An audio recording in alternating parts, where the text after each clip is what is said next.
Saudara, kullu nafsin dha'iqatul maut. Setiap yang bernyawa pasti akan mati.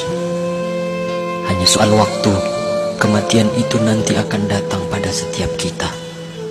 Bayangkan dahsyatnya sakaratul maut. Rambut kita ditarik, kuku-kuku kita ditarik, sakit rasanya. Bayangkan nyawa yang dicabut, terbujur kaku. Dan bayangkan yang terbujur kaku itu adalah diri kita. Rasul menjelaskan ketika itu kita masih bisa melihat. Kita masih bisa melihat siapa yang menangisi kita, siapa sahabat yang mentakziahi kita. Tapi kita tidak bisa berbuat apa-apa. Kita tidak bisa bicara, tidak bisa bergerak. Lalu kita dimandikan. Bayangkan itulah diri kita yang sedang dimandikan. Air mengguyur tubuh kita yang selama ini kita bisa mandi sendiri, tapi sekarang harus dimandikan. Dan kita menyaksikan siapa yang memandikan jasad kita. Bersyukur kalau yang memandikan itu adalah anak-anak kita. Sementara kita belum mengajarkan anak-anak kita untuk itu. Ya Allah.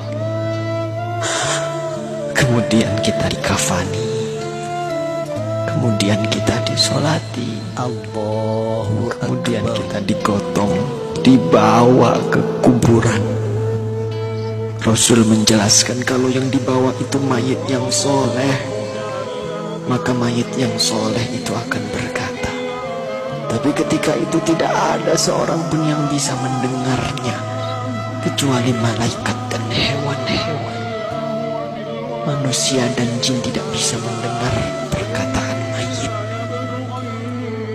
Rasul memberitahu kepada kita, mayit yang soleh itu akan berkata, Asri'ni ila baiti, ya Allah, percepat aku ya Allah, percepat aku ke rumahku ya Allah. Dia sudah melihat surga Allah. Dia sudah melihat surga karena kesolehan di dunia selama ini. Subhanallah.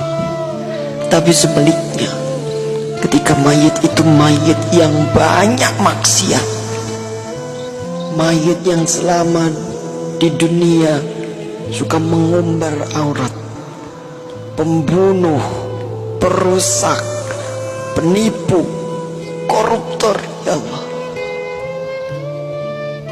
Mayit itu akan berkata, Aina tadhabun? Mau dibawa kemana aku ini? Berhenti, berhenti. Tapi tidak ada yang mendengarnya. Ibunya tidak bisa mendengarnya.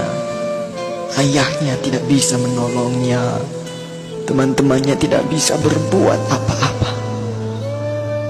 Dan terus ia dibawa ke dalam kuburnya. Subhanallah. Saudara, semua kita akan masuk ke dalam galian lubang tanah 2 meter. Ketika itu kita masih bisa melihat untuk yang terakhir, siapa yang mengubur kita, siapa yang menutupi tubuh kita dengan tanah. Mungkin keluarga kita, mungkin tetangga-tetangga kita, atau sahabat-sahabat kita. Tapi begitu selesai kita dikubur,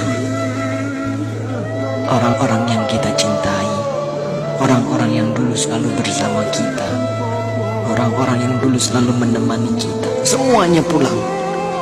Semuanya pulang meninggalkan kita sendirian di kubur. Maka kita merasakan kesedihan, takut, gelisah. Tapi kita tidak bisa pulang mengikuti mereka. Kita hanya bisa mendengar langkah kaki mereka saat semua orang pulang meninggalkan kita sendirian di kubur. Astagfirullah. Di dalam kubur, darah, daging, tulang, belulang hancur.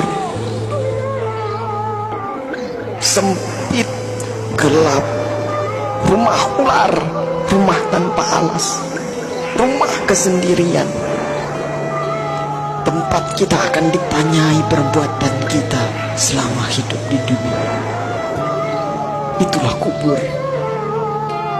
Saat itu tidak ada yang bisa menolong kita. Tidak ada kekuasaan lagi. Tidak ada harta yang melimpah lagi. Tidak ada keluarga yang kita sayangi lagi. Tidak ada pengawal yang setia lagi. Allah Akbar, Allah Akbar, Allah Akbar. Tapi alhamdulillah, kita bersyukur karena kita masih hidup, saudara. Hari ini kita masih hidup, kita belum mati. Berarti Allah masih sayang pada kita. Allah masih memberi kesempatan kepada kita untuk bertaubat. Allah masih beri kita waktu untuk beribadah sebanyak-banyaknya. Maka inilah saatnya. Inilah saatnya kita untuk bertaubat, saudaraku. Inilah saatnya kita untuk berjanji taat, saudara. Saatnya untuk kita berhenti melakukan kemaksiatan. Saatnya untuk kita berhenti melakukan kezaliman. Saatnya kita membahagiakan keluarga kita, istri kita, suami kita, orang tua kita, anak cucu kita. Saatnya kita berbuat baik untuk negeri yang tercinta ini. Saatnya kita berdakwah. Manfaatkan sisa umur ini untuk menebar kebaikan di sekitar kita. Karena kita tidak tahu kapan kita akan kembali kepada Sang Pencipta kehidupan, Allah Subhanahu wa ta'ala. Katakanlah, sesungguhnya kematian yang kamu lari daripadanya, ia pasti menemui kamu. Kemudian kamu akan dikembalikan kepada Allah yang mengetahui gaib dan yang nyata. Lalu dia beritakan kepadamu apa yang telah kamu kerjakan. Surah Al-Jum'ah ayat 8. Semoga Allah mewafatkan kita dalam keadaan husnul khatimah. Allah makhtim lana bi husnil khatimah. Assalamualaikum warahmatullahi wabarakatuh.